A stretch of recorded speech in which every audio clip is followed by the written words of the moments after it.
on va créer un nouveau site web vide. La version du site web, c'est la version 4.5 et je vais choisir ASP.NET Empty Website.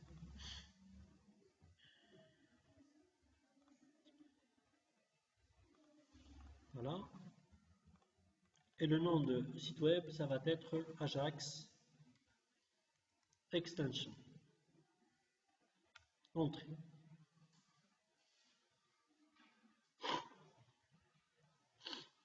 Voilà.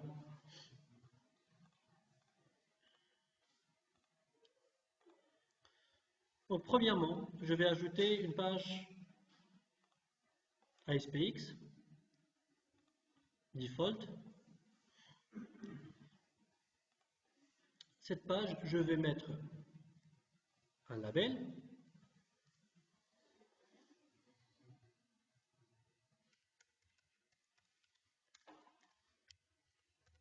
LBL Chime, Ranat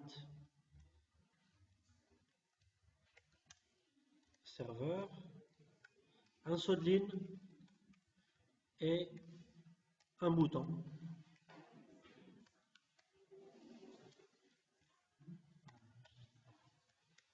Bouton timer, Ranat serveur, et dans le texte, je vais mettre get chime. Voilà. Par la suite, je vais ajouter un événement de clic. Le onClick est égal, et là, je vais créer un événement. L'événement de clic.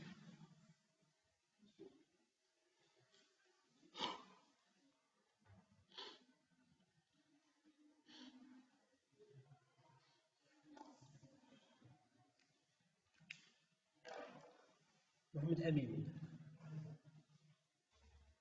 Wahsin. Bidi Khadija.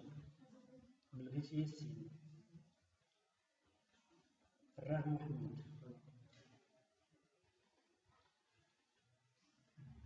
فتوح سلوى. تراوي عبد الله. حلاوي عز الدين. جواد عديل. كريبي وليد. كراكبي محمد. مكرم الأناس. صلاح الدين عبد العزيز.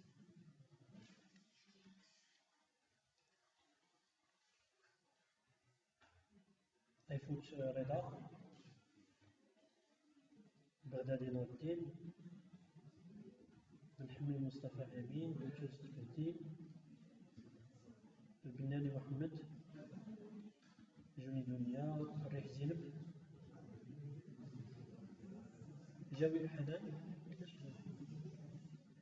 فرقاني شيماء.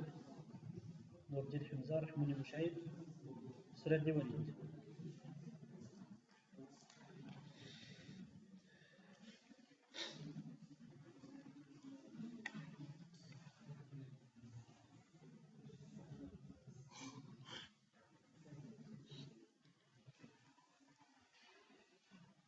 Voilà.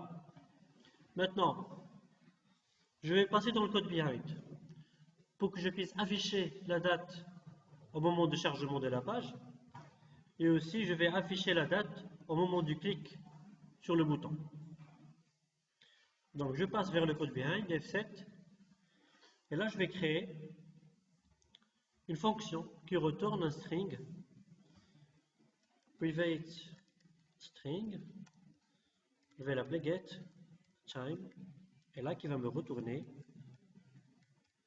return datachime.now.toString.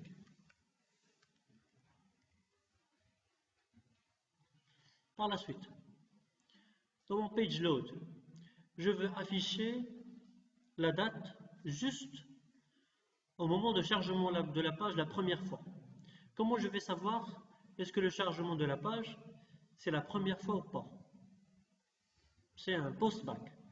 Donc je dois tester if si ce n'est pas un postback. Page.isPostback. Si ce n'est pas un post-back, ça veut dire que c'est un chargement la première fois. يتسماش un post-back, هذاك اللي يتسمى le chargement de la page. Et dans ce cas, je vais prendre mon label, .text est égal à getChild. Et quand je clique, je vais faire la même chose, ça va être lblchain.text, et là, il va prendre aussi le getChild.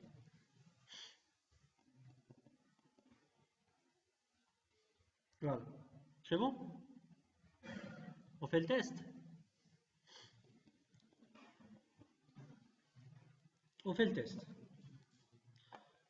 Donc je vais afficher dans le navigateur, Viewing Browser. Par défaut, j'affiche 9h03 et j'affiche aussi les secondes. Quand je clique, je change le seconde, mais comme vous voyez, j'ai un post-back de la page. D'accord? Donc là, c'est ma page qui part vers le serveur et je récupère un nouveau code HTML et que je l'affiche. Le but, c'est d'ajaxer cette partie. Quand je clique sur le bouton, je mets à jour juste cette partie. Ok? Donc pour le faire, qu'est-ce qu'on va faire? Qu'est-ce qu'on a dit? Premièrement, on a besoin d'un update panel. On a besoin d'un update panel pour mettre à jour juste le label. Mais pour que le update panel marche, j'ai besoin du script manager. Donc premièrement, je vais glisser. Vous allez trouver dans la partie toolbox, vous allez trouver Ajax Extension.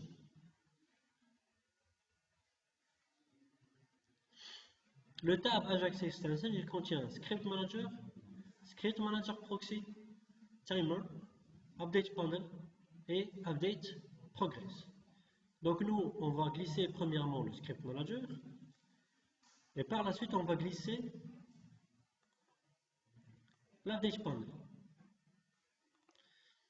Et dans l'Update Panel, à l'intérieur, c'est là où on va préciser les contrôles qui seront mis à jour d'une façon dynamique. Pour cela, on a un Content Template. Et à l'intérieur, on va déposer notre label.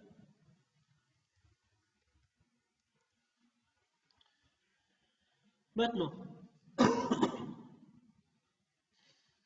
je dois savoir quand mon update panel sera exécuté. Il sera exécuté au moment du clic sur le bouton. On est d'accord? Donc pour cela, je dois créer ce qu'on appelle les triggers. Les triggers. Le trigger SQL. C'est la même chose, c'est un déclencheur qui sera déclenché au moment du clic sur le bouton. Donc pour cela, dans l'update panel, on a aussi triggers. Et là, on va ajouter asynchronous postback trigger. Donc je vais ajouter un trigger qui va envoyer une requête postback asynchrone. Le control ID. Et là, je vais préciser mon control ID bouton timer. C'est lui qui va faire le postback asynchrone. Est-ce que c'est clair?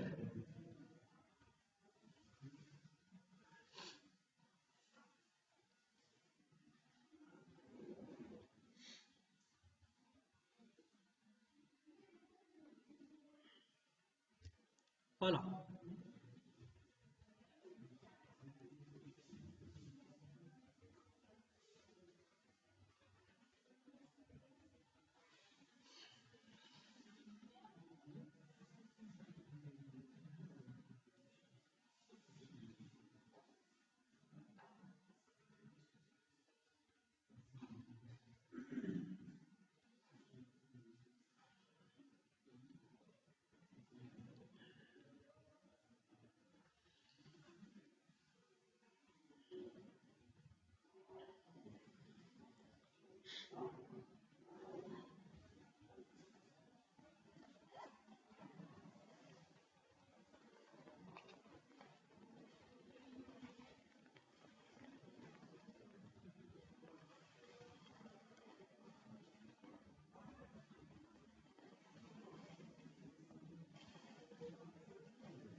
Alors, je vais faire un test.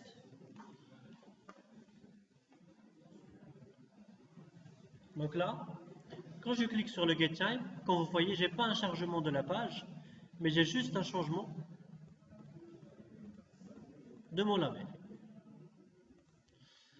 Mais maintenant, qu'est-ce qu'on va faire? Je ne vais pas cliquer à chaque fois sur le bouton pour afficher, mais on va utiliser un timer pour mettre à jour d'une façon dynamique mon update panel.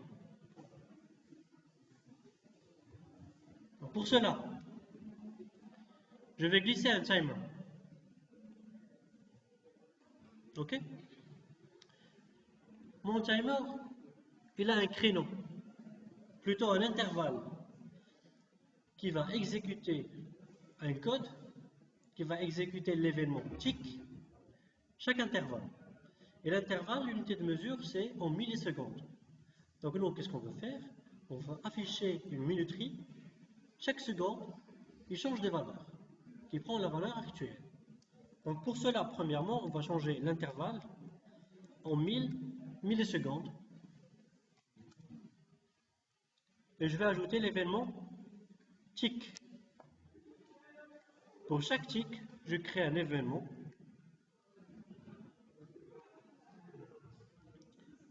Et mon événement dans ce cas, je vais le changer au niveau code behind et qui va être lbltime.text est égal à getTime.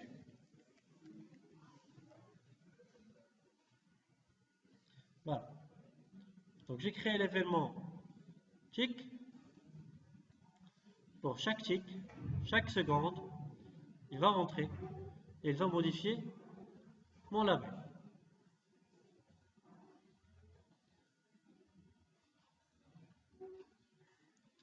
Ce qui reste, mon timer il est à l'extérieur. Donc il faut que je précise à mon update panel que mon trigger, ce n'est plus le bouton, mais plutôt le timer. Voilà, d'abord je dirais un postback. Je me suis dit un postback, il faut ajouter un trigger. On peut faire autant de triggers qu'on veut sur le label. Mais les triggers, c'est par rapport au contrôle extérieur de mon update panel. Mais les canaux d'Akhel, qui a une autre propriété. C'est always change by children. Alors, je reviens vers ma page. Update panel, là je vais faire children as triggers pour préciser que tous les boutons, si j'ai un timer à l'intérieur, etc., il sera aussi comme étant, ils seront exécutés comme étant des triggers dans l'update panel.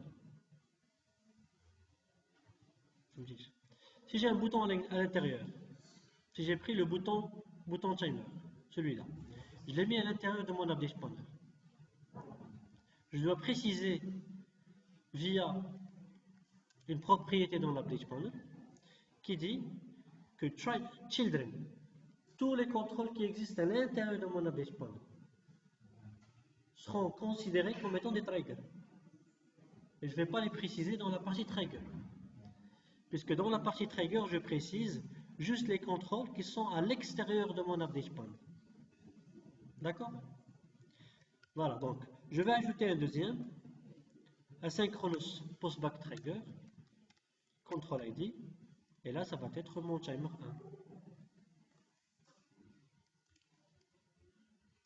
Je peux même préciser le event name. Est-ce que c'est un clic? Est-ce que c'est un tick? Etc.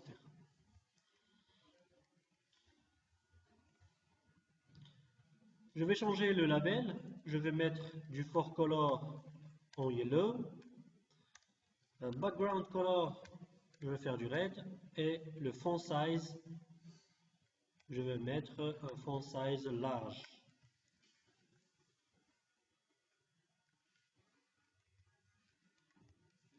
Voilà. Donc, qu'est-ce qu'on a fait? Premièrement, on a ajouté un timer. Le timer, il est à l'extérieur de mon update panel. Et j'ai précisé, plutôt j'ai ajouté un événement tick. Et le tick, j'ai fait la même chose à l'intérieur. c'est lbltime.text est égal à getTime. Après, j'ai ajouté un nouveau trigger et mon trigger, je l'ai lié avec mon timer. Maintenant, je vais lancer ma page pour faire le test.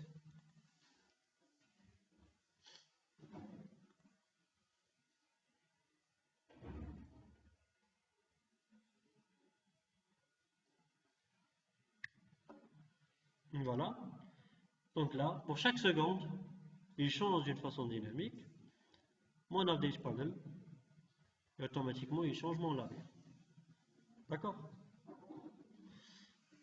Maintenant, on va regarder un petit peu l'affichage de mon lab. Je vais faire ainsi de montrer le système privé. Sinon, une petite partie. Le fait, c'est que je peux lancer plusieurs traitements en parallèle sur le même process. D'accord? Donc, ce qu'on va faire, on va prendre l'application, on va faire ainsi le 5 secondes, on va s'afficher le progresseur. Donc, j'ai mis un jeu sur le mode, mais la trigger est du temps.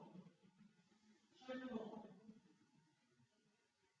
qui est écoulé sur l'afficher le résultat, je dois afficher le progresseur, ou plutôt je dois afficher sur le progresseur. Pour le faire, déjà, est-ce que c'est bon pour silence?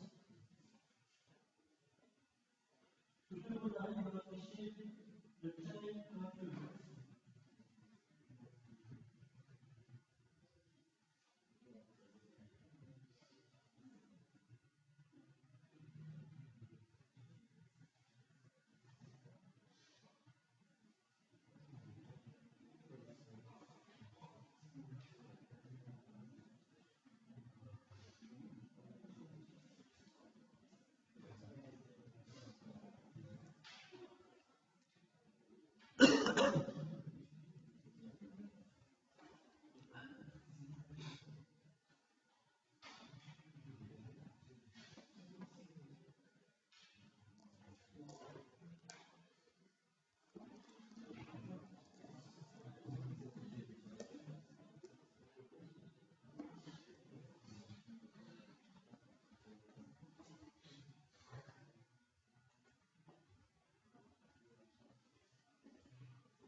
لا فخويا ليكزام ديالي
Voilà.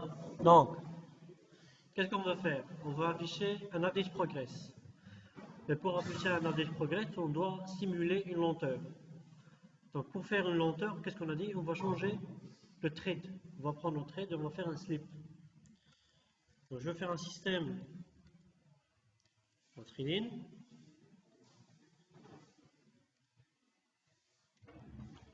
.thread, .slip. On va faire un slip de 5 secondes dans la partie timer, dans le tick. Par la suite, ce qu'on va faire, on va changer dans notre page default, dans la partie ASP.NET. Premièrement, je vais glisser un update progress. D'accord? L'update progress, il va créer un listener sur mon update panel. Et il va attendre l'exécution au niveau serveur, statut 3. S'il y a du retard dans le statut 3, là il va afficher un message de loading. Sinon, il va afficher le résultat. Donc pour le faire, on doit le lier avec l'update panel. Donc j'ai associate update panel ID qui va prendre l'ID de mon update panel.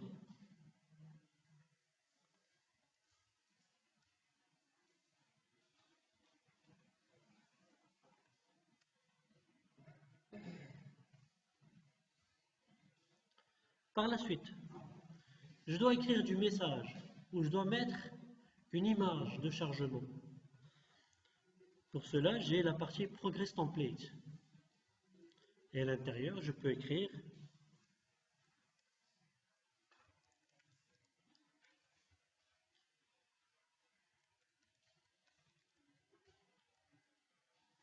loading, comme je peux mettre une image. Je vais faire, vous pouvez récupérer n'importe quelle image. Moi, j'ai déjà préparé une image de loading. Je vais la déposer dans la solution, paste, et je vais la glisser dans la partie Progress Template. Donc, qu'est-ce qu'on a fait? Premièrement, on a simulé le retard en passant par un slip du thread.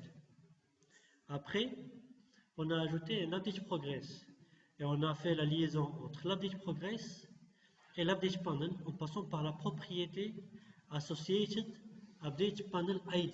On a précisé l'ID de l'update panel. Par la suite, on a mis dans progress template, on a précisé soit l'image, soit loading, qu'on peut même mettre des animations. Quelqu'un qui court, qui attend du résultat, etc.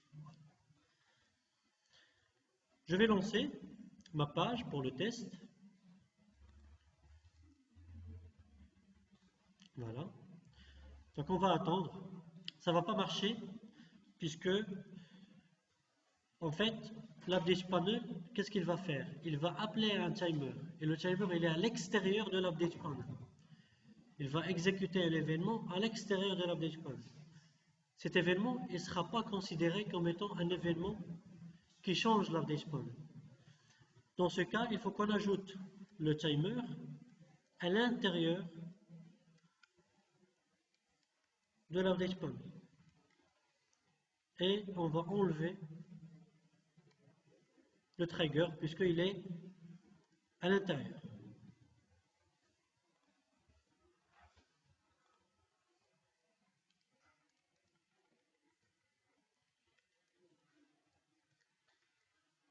Voilà.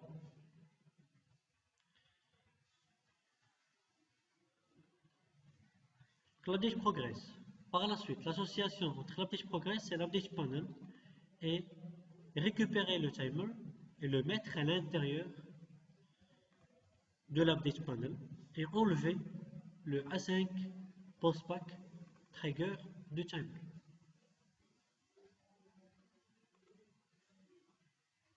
Je vais faire le test. Voilà, donc j'ai un loading, j'ai une image affichée, Et après 5 secondes, j'affiche le résultat.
Voilà, on continue.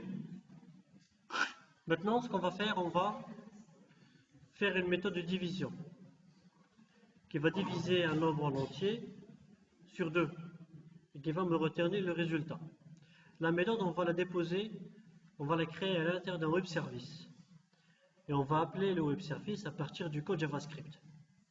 Et on va voir les étapes, comment on va créer le web service, comment on va le référencer à l'intérieur du script manager proxy, et comment peut-on appeler le web service en passant par le code JavaScript. Donc premièrement, je vais créer un web service.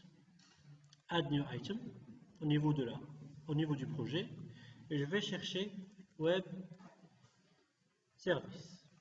Je sélectionne le langage C#.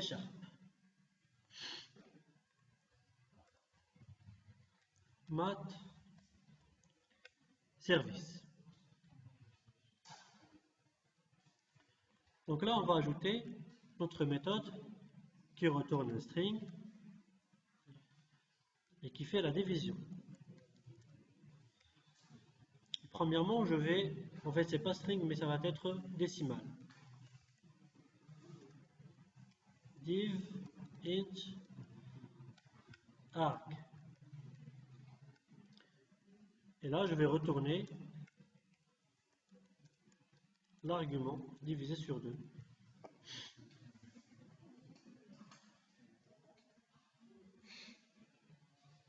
Le code qu'on écrit jusqu'à maintenant, cette méthode ne sera pas visible dans mon web service. La notation web méthode. Ça en premier lieu. Par la suite, pour que je puisse appeler mon web service à partir du code JavaScript, j'ai un commentaire en haut, c'est marqué. Qu'est-ce qu'on a? To allow this web service to be called from script using ASP.NET Ajax and comment the following code. Donc il faut activer, pour que mon web service puisse être appelé à partir du code JavaScript, il faut qu'on active le système.web.script.service.script service. Voilà.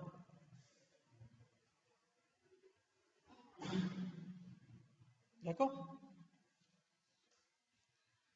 Maintenant, ce qu'on va faire, premièrement une génération de notre site web. On va faire un build.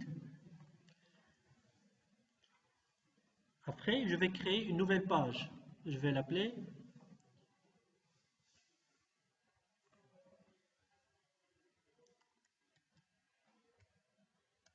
ma.spx. À l'intérieur, je vais préciser un textbox. On va créer un textbox, on va créer un bouton et on va créer après un label pour afficher le résultat.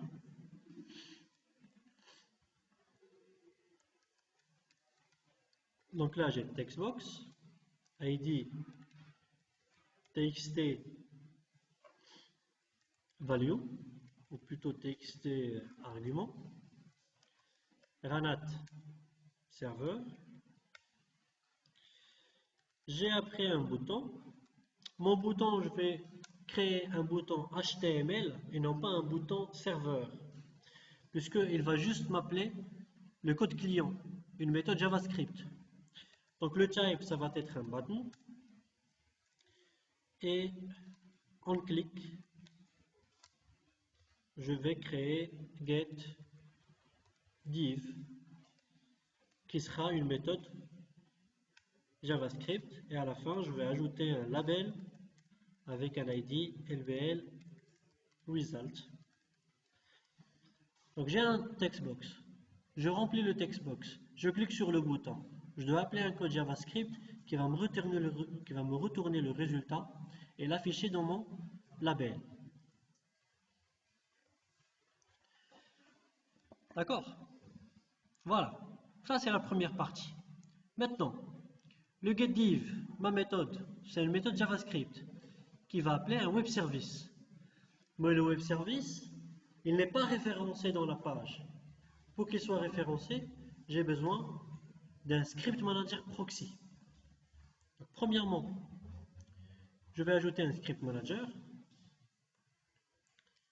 Après, je vais ajouter un script manager proxy. Voilà. À l'intérieur, qu'est-ce qu'on a?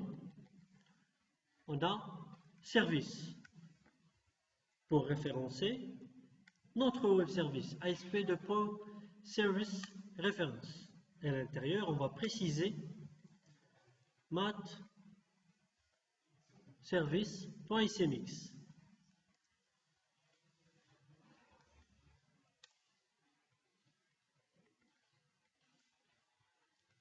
Voilà.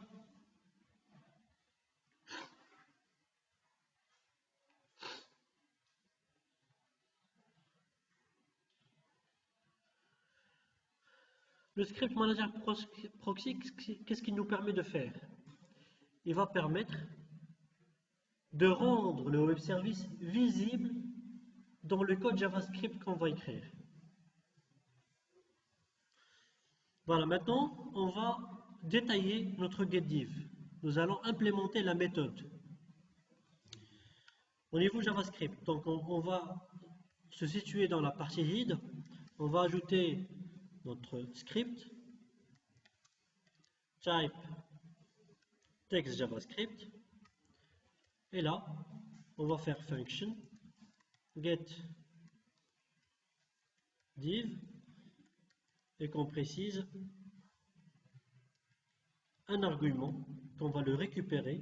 Donc var args est égal à document.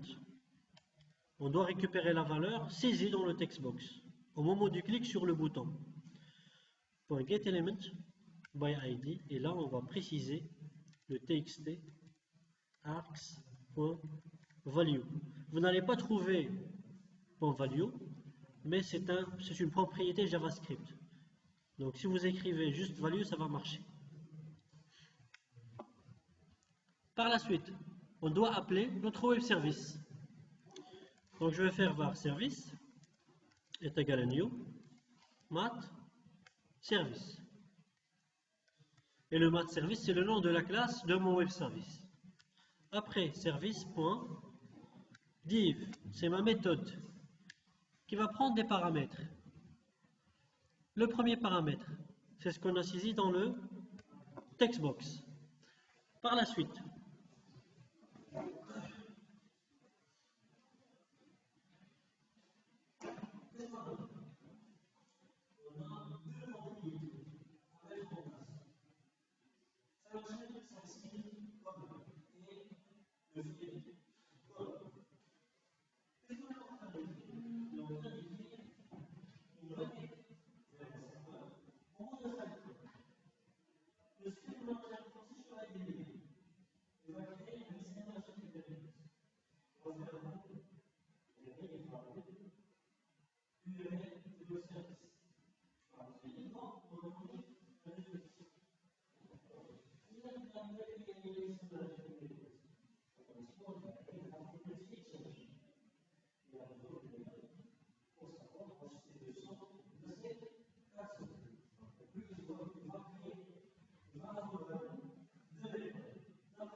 la première, on va l'appeler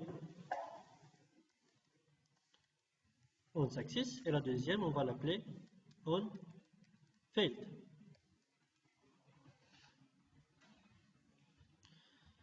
Donc quand je vais retourner du résultat, un résultat positif, j'appuie directement la méthode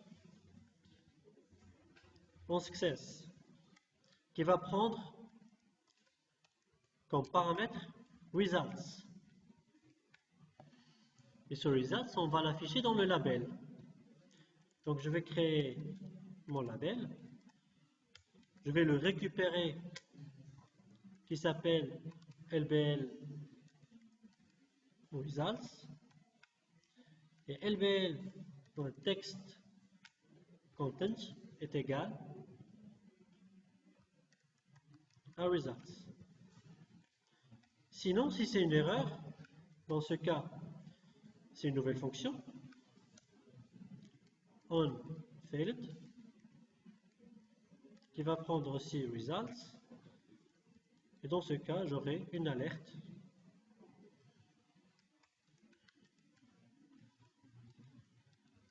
error.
Voilà.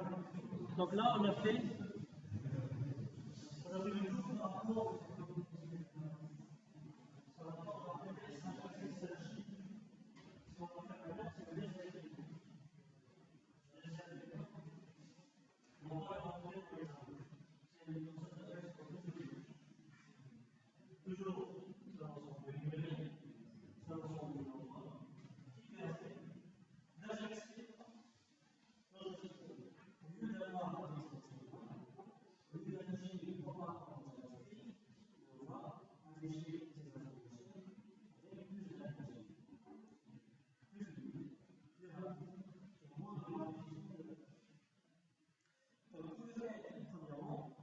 Il faut télécharger depuis le site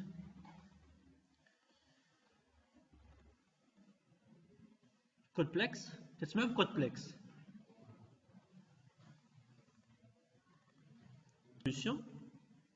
Quand vous téléchargez le Ajax Control Toolkit, vous allez trouver un zip. Le zip, c'est là, Ajax Control Toolkit, qu'à l'intérieur, vous allez trouver la DLL Ajax Control Toolkit.dll et vous allez trouver un autre zip Ajax Control Toolkit Simple Site. Le Simple Site, c'est un site web qui contient le code source du framework. Et là, vous allez voir, c'est que chaque contrôle, c'est un répertoire et à l'intérieur, on trouve le code C#, le code ASPX et les exemples. Donc nous, premièrement, pour faire une présentation du Ajax Control Toolkit, je vais lancer le Simple Site. Je vais lancer le site de test. Comme ça, on peut voir les possibilités qu'on a avec le Ajax Control Toolkit. Voilà, je vais choisir le Ajax Control Toolkit Simple Site et qu'à l'intérieur, donc là c'est Ajax Control Toolkit.codeplex.com. Je vais lancer la première page, c'est notre page default.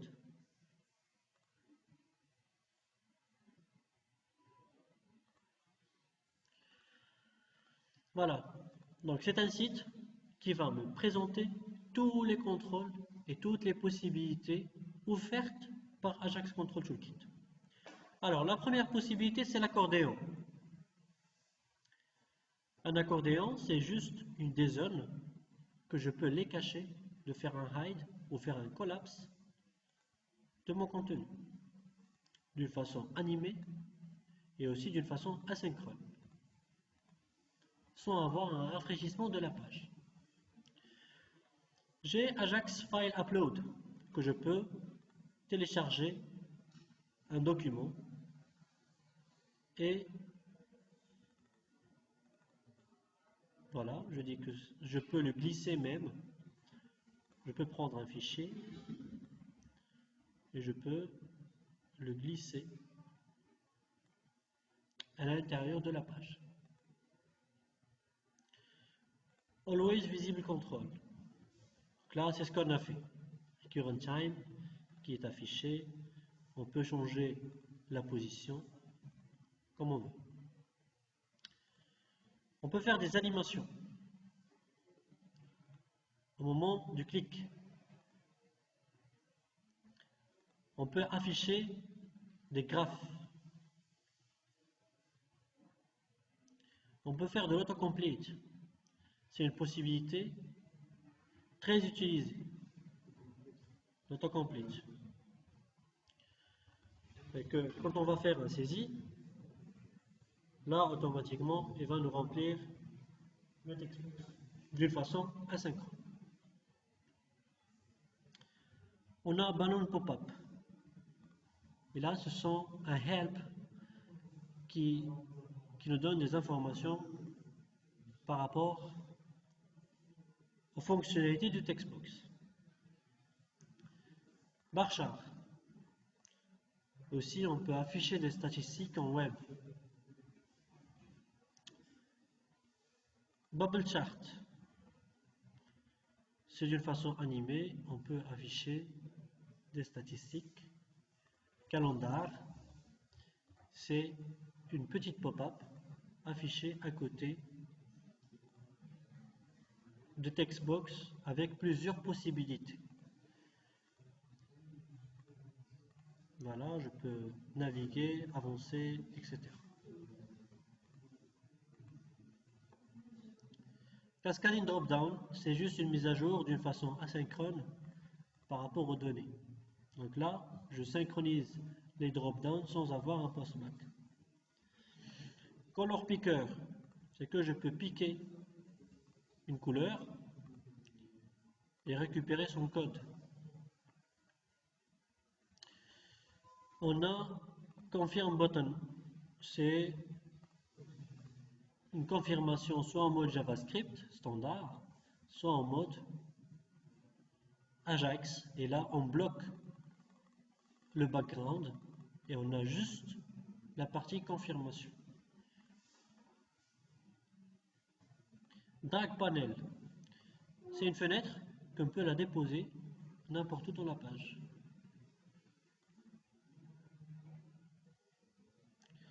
Drop Shadow, ce qu'on voyait, c'est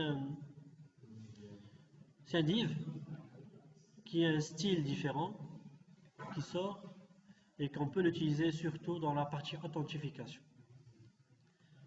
Je peux faire un expand, un collapse pour afficher le help et le faire. On a le hover menu. Dans notre grid view, on a un hover. Et dans le hover, j'ai la partie edit. Et comme je peux avoir un cancel, etc. Qu'est-ce qu'on a d'autre? On a le HTML Editor Extender. C'est ce qu'on peut faire pour changer la valeur.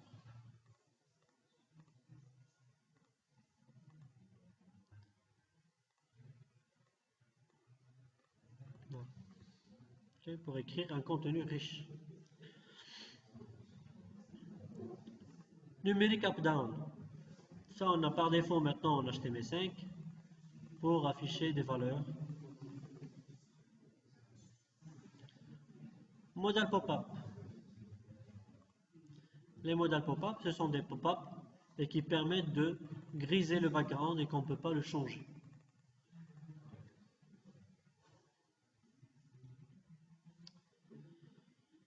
On a quoi d'autre? On a le p-chart qui nous permet d'afficher le chart, le graphe en rang d'une façon dynamique. Pop-up control, c'est ce qu'on a vu tout à l'heure. Le site Dragon, donc là c'est juste, on peut zoomer sur une image, on peut glisser, on peut afficher un contenu. Et ça c'est dans le cas où on a une image et on peut zipper pour voir le détail de l'image.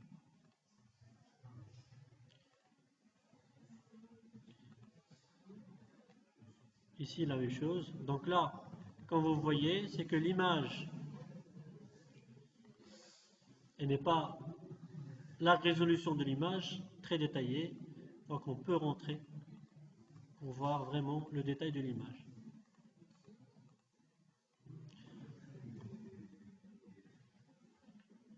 On a des sliders, maintenant on a des sliders plus dynamiques en jQuery.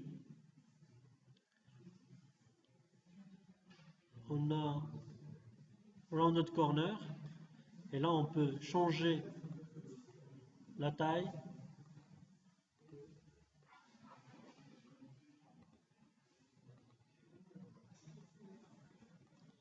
On peut changer la taille du div. Voilà, ça c'est en gros. Maintenant, comment peut-on intégrer le Ajax Control Toolkit dans notre solution? Ce qu'on va faire, on va premièrement faire un HTML Text Editor et on va aussi ajouter un calendrier. Voilà, donc on va utiliser toujours le Ajax Extension. Je vais supprimer ce tab. Voilà. Donc dans notre solution, qu'est-ce qu'on a? Premièrement, il faut extraire le Ajax Control Toolkit.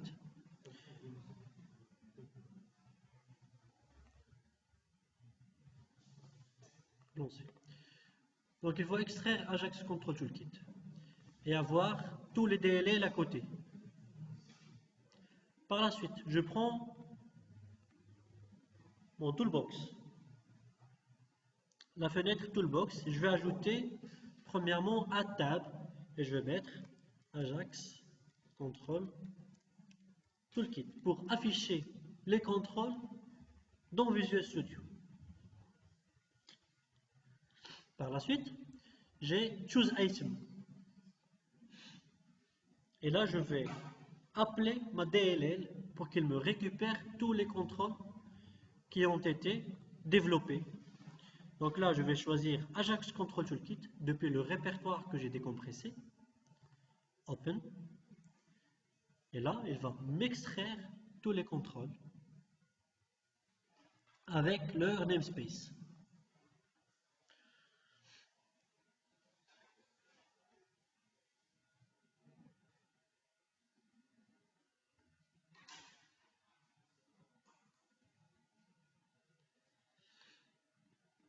Voilà, donc comme vous voyez, le accordéon pad, ce sont des contrôles dans Ajax Control Toolkit.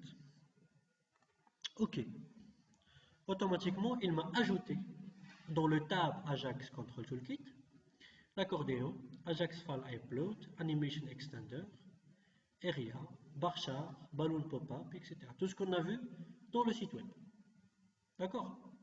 Maintenant, en termes d'intégration, je vais créer premièrement une page Add Waveform, je vais l'appeler Toolkit Demo. Qu'est-ce qu'on a? Pour n'importe quel contrôle Ajax, qu'est-ce qu'on a dit? Pour que ça marche, on a besoin de Script Manager. Mais pour Ajax Control Toolkit, il a son propre Script Manager qui s'appelle Toolkit Script Manager. Donc on va chercher le Toolkit Script Manager, on va le glisser. En premier lieu. Par la suite, je vais ajouter un textbox. Un ASP de point textbox. On va faire le HTML editor. Le HTML editor, c'est celui-là. Voilà, on va faire ça. Donc, ASP.NET textbox, c'est quoi? Le HTML editor en général, c'est quoi? C'est juste un textbox avec le mode multiline. Le texte area en HTML. Je vais affecter un extender, les HTML editor.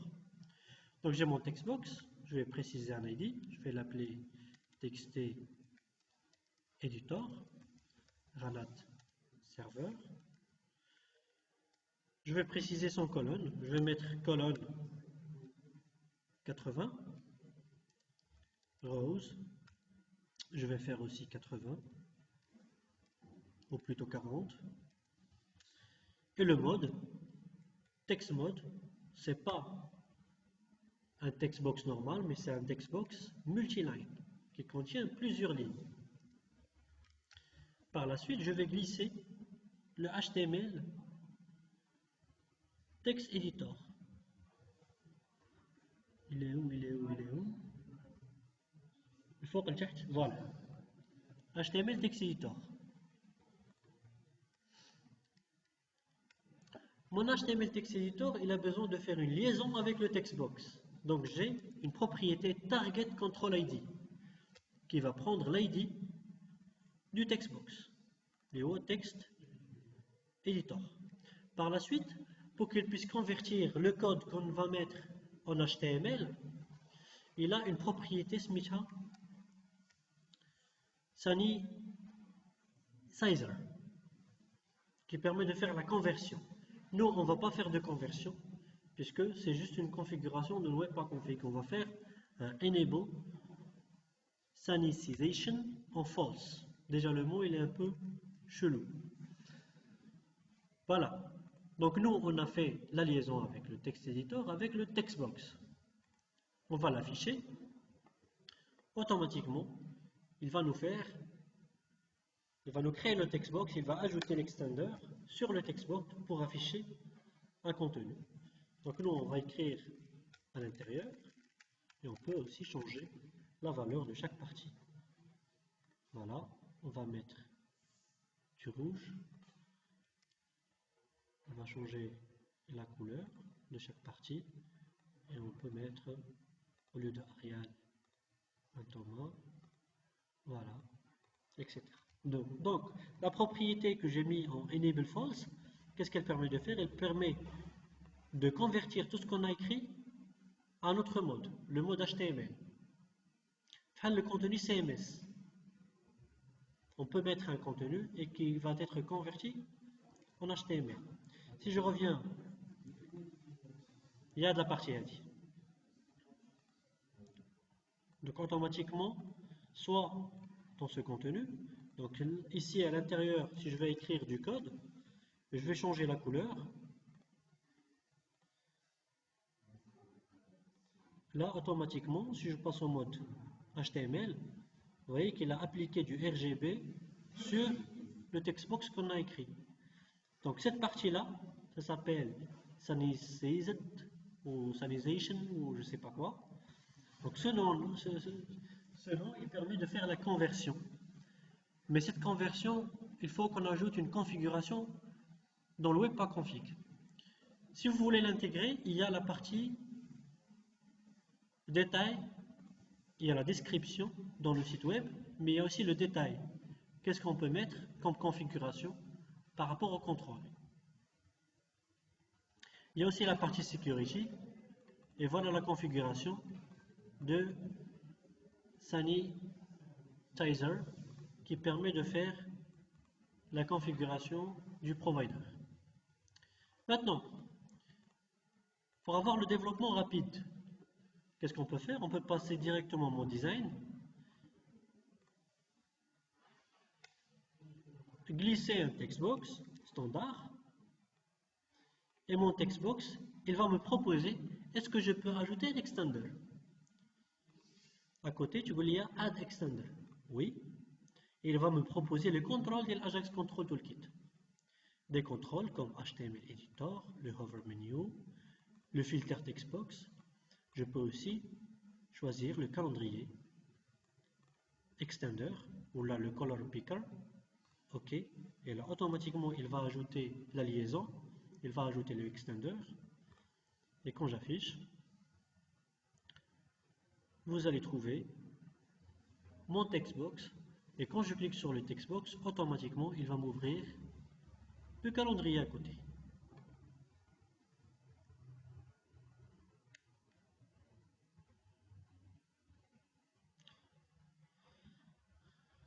En attendant qu'il ouvre la page,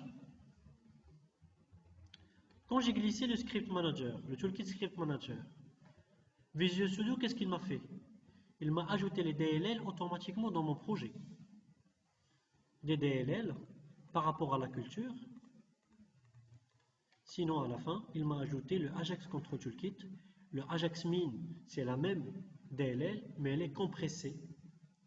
Et aussi d'autres DLL qui permettent de faire l'authentification en mode Facebook, en mode Twitter, et aussi des informations par rapport au spatial, des données pour afficher des graphes.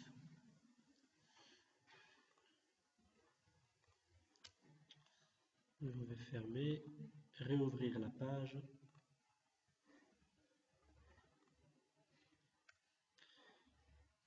Voilà, donc là j'ai mon textbox, et quand je clique, automatiquement il m'ouvre le calendrier à côté, et quand je clique, il me met la date.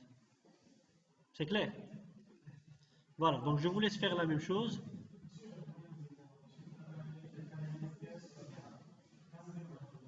كيفاش؟ sauvegarder la base. تمشي غير في الكود بيهايند un bouton. Tout ce que tu as mis, tu peux le récupérer avec le point texte du textbox. Et derrière, c'est quoi? C'est juste un texte.